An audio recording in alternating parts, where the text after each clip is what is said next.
Good morning, Mercy and Hope Church. Welcome to Ask Mercy. And so today, the question is, what is Apocrypha? So have you heard the word Apocrypha before?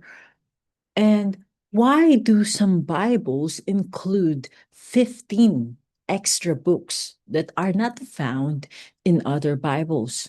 So today, we're going to dig deeper and we're going to look at the history behind these 15 books and consider what are the roles. And we wanted to know what are the roles of these extra 15 books in our Christian life.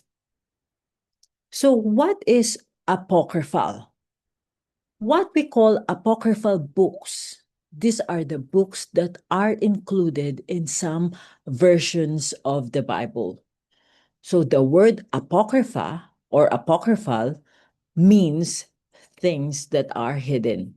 So when we say apocryphal, these are the books of suspicious authenticity, or what we say that these books has no validity and authenticity.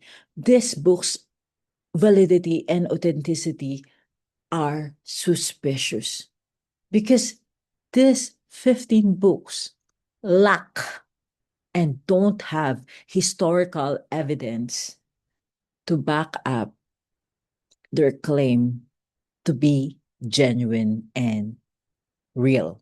So we know that there are 66 books in the Bible that recognized by the early church.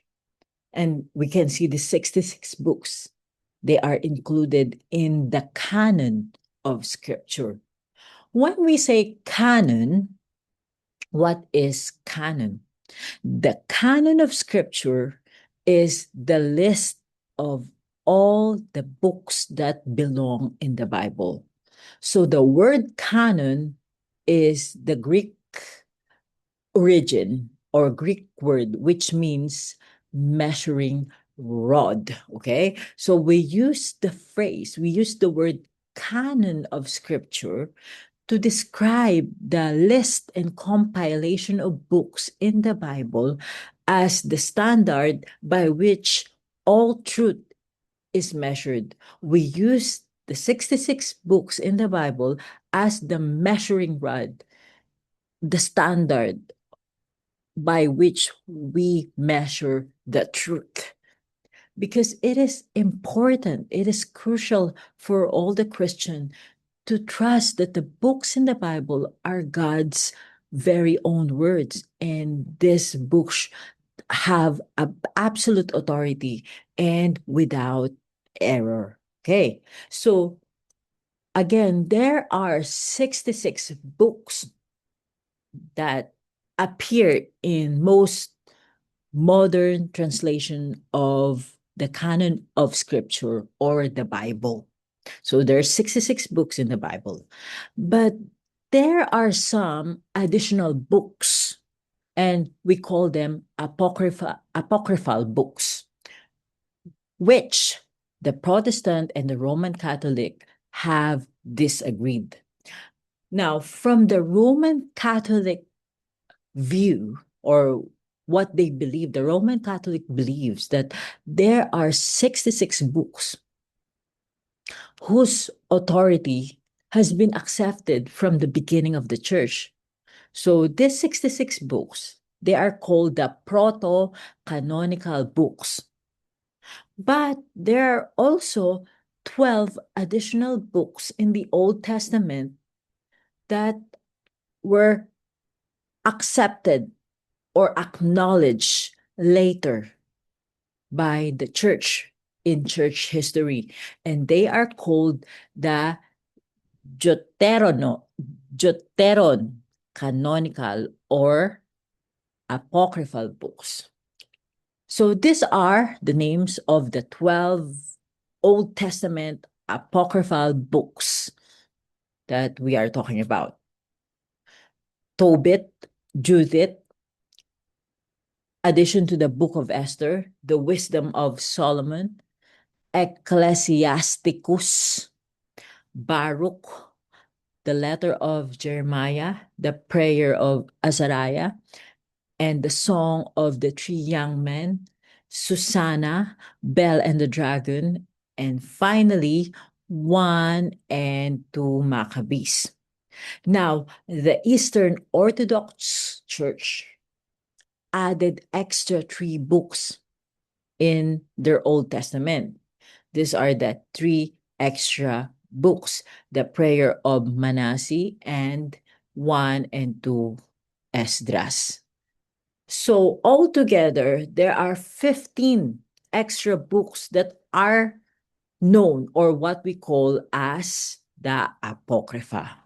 So these 15 apocryphal books, they cannot be found in the original Hebrew canon, which was received by the ancient Jewish people, and which Jesus Christ uses and quote in the New Testament that carries God authority. What do I mean by that?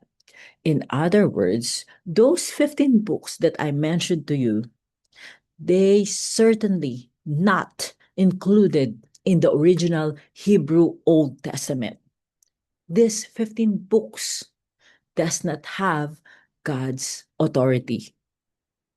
And that's why the Protestants said that even though these 15 books of the Apocrypha have some importance, have some value, we should not recognize them as canonical. We should not recognize them as part of the Bible.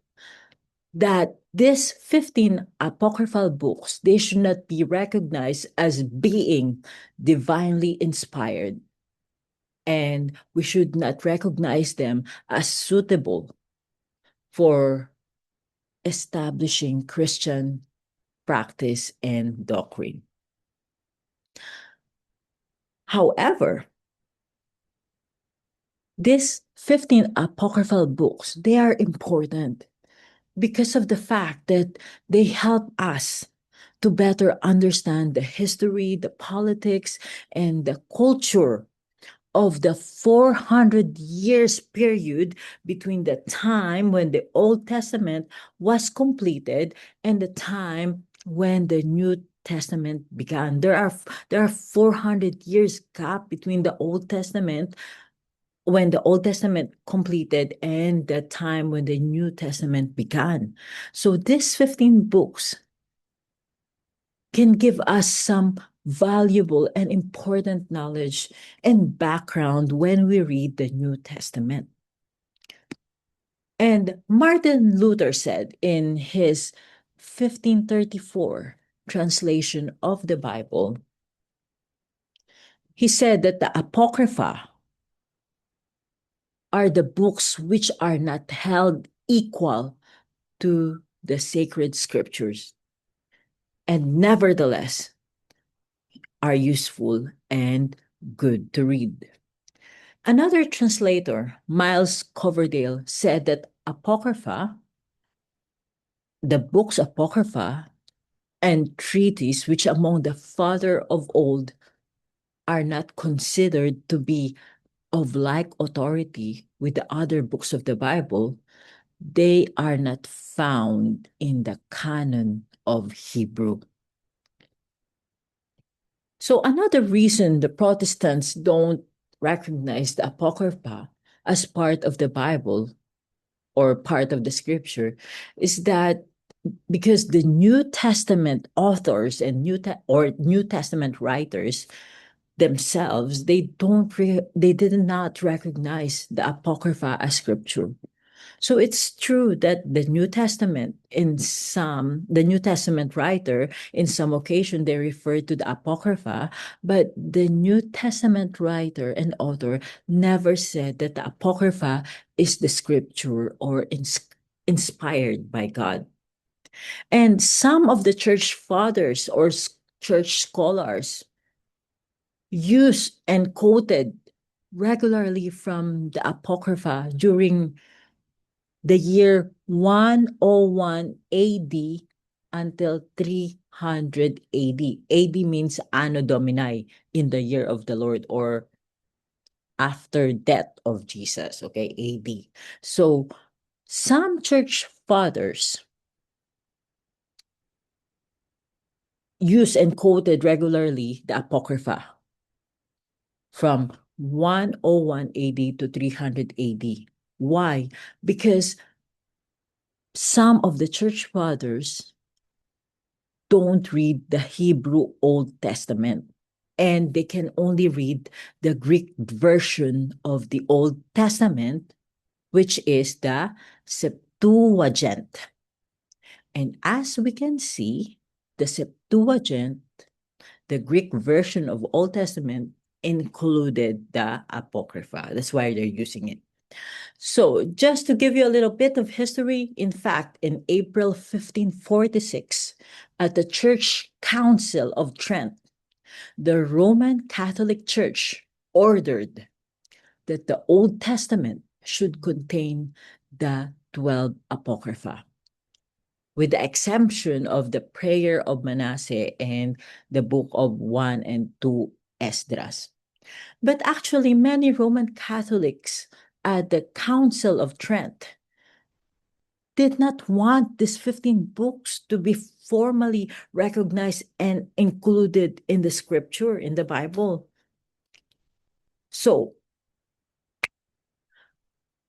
even though these apocryphal books, they are worth reading for the information that they can give to us about the New Testament, we need to remember that we should not make a mistake and we should not take them as the real deal. That these 15 books, they are not the real deal. There's only 66 books of scripture. There's only 66 books in the Bible that are the real deal. And these 66 books are the only books that carry God's inspiration and God's authority. Thank you so much for listening, and I hope you learned something new today.